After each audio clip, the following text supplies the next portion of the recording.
السلام علیکم ورحمۃ اللہ وبرکاتہ۔ اعوذ باللہ من الشیطان الرجیم، بسم اللہ الرحمن الرحیم۔ وَقُلْ جَاءَ الْحَقُّ وَزَهَقَ الْبَاطِلُ إِنَّ الْبَاطِلَ كَانَ زَهُوقًا۔ جی ناظرین، آپ کو اس بات کا علم ہوگا کہ جیسے ہی انجینئر مزیدہ صاحب رہا ہوئے اس کے بعد آپ کو پتہ ہے ووڈ کاسٹ کی ہے، یعنی ارشاد بھٹی صاحب نے پہلے، پھر اس کے بعد ریحان طارق صاحب نے، اس کے بعد تیسرا جو پوڈ کاسٹ کیا وہ بھی آپ کو بتاتا چلوں، وہ جو اردو پوائنٹ کا جو تھا اس بندے نے، یعنی ذیشان نے، غالباً اس بندے نے پوڈ کاسٹ کیا تھا۔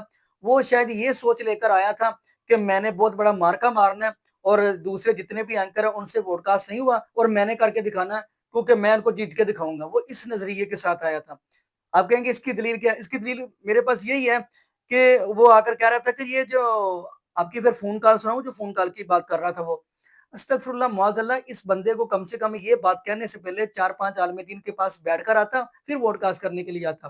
کیونکہ آپ کو پتہ ہے محبوب علیہ السلام کا فرمان ہے کہ منافق کی نشانیوں میں سے ایک نشانی یہ ہے کہ امانت کے اندر خیانت کرنا۔ اور اس بندے کو پتہ ہونا چاہیے تھا کہ یہ جو بندے کی راز کی بات ہوتی ہے نا، راز کی بات ہوتی ہے، وہ اگر آپ کہیں نا بیان کروں تو یہ بھی امانت کے اندر خیانت ہوتی ہے۔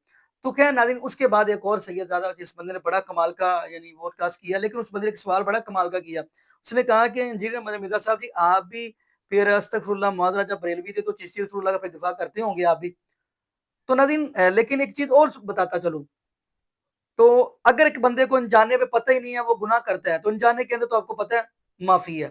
ہاں اگر اس کو پتہ چل جائے کہ یہ گناہ ہے پھر بھی گناہ کرے، پھر اس کے اوپر یعنی گناہ ہوگا، پھر اس کو اس گناہ کی سزا ملے گی، وہ تو رب العالمین کی عدالت کے اندر۔ لیکن یہاں پہ میں یہ بھی بتاتا چلوں، آپ ان لوگوں کی طرف بھی دیکھ لیں، ان مکتب فکر کے مولویوں کی طرف بھی دیکھ لیں جو ابھی تک یعنی استغفر اللہ معاذ اللہ چشتی رسول اللہ کی ابھی تک وہ دفاع کر رہے ہیں، یہ بھی تو آپ دیکھیں نا، استغفر اللہ معاذ اللہ۔ اور اگلا میرا دکھ یہ ہے طالب علم کا کہ جتنی یہ بات عامر رضا خان بریلوی کی بات کو ترجیح دیتے ہیں، کاش یہ رب العالمین کے قرآن کو ترجیح دیتے، محبوب علیہ السلام کے فرمان کو ترجیح دیتے۔ اور تیسری بات یہ ہے کہ ابھی تک یہ ان لوگوں کا دفاع کر رہے ہیں، چلو ان لوگوں نے جو بھی کیا، بڑوں ان کے بڑوں نے جو بھی کیا ان کو کہیں گے چھوڑ دے۔ اب ہم رب العالمین کے قرآن کی طرف آتے ہیں، محبوب علیہ السلام کے فرمان کی طرف آتے ہیں، کیونکہ محبوب علیہ السلام نے ہمارے پاس دو ہی تو چیزیں چھوڑ کر گئے ہیں۔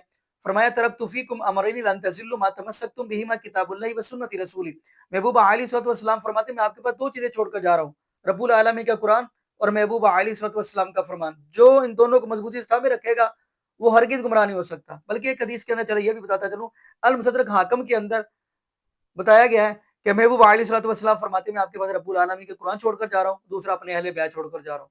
تو ناظرین جب ہمارے پاس محبوب علیہ السلام، اہل بیت، رب العالمین کا قرآن، اپنا فرمان چھوڑ گئے ہیں تو پھر ہمیں کیا ضرورت ہے یعنی یہ عامر رضا خان بریلوی اماموں کی طرف جانے کی؟ بلکہ جتنے بھی امام گزرے ہیں تمام اماموں نے یہ بات کہی ہے، اگر ہماری بات رب العالمین کے قرآن، محبوب علیہ السلام کے فرمان کے ساتھ ٹکراتی ہو، تمام امام نے یہ بات کہی ہے کہ ہماری بات کو چھوڑ دیں، ہماری بات کو رد کر دیں۔ خیر ناظرین، یہاں پہ ہم دعا کرتے ہیں اللہ پاک ہمیں عقیدت ہی نصیب فرمائے اور اللہ پاک ہمیں محبوب علیہ السلام کی شریعت کے مطابق زندگی گزارنے کی سیکھ دیں، اور اللہ پاک ہمیں 5 وقت کا پکا سچا نمازی بنائے، اور جتنے بھی بے اولاد جوڑے ہیں اللہ پاک سب کو نیک نرینہ، صحت تندرستی والی، ایمان والی، لمبی زندگی والی اولاد عطا فرما دے۔ جزاکم اللہ خیرہ، احسن الجزاء، السلام علیکم ورحمۃ اللہ وبرکاتہ۔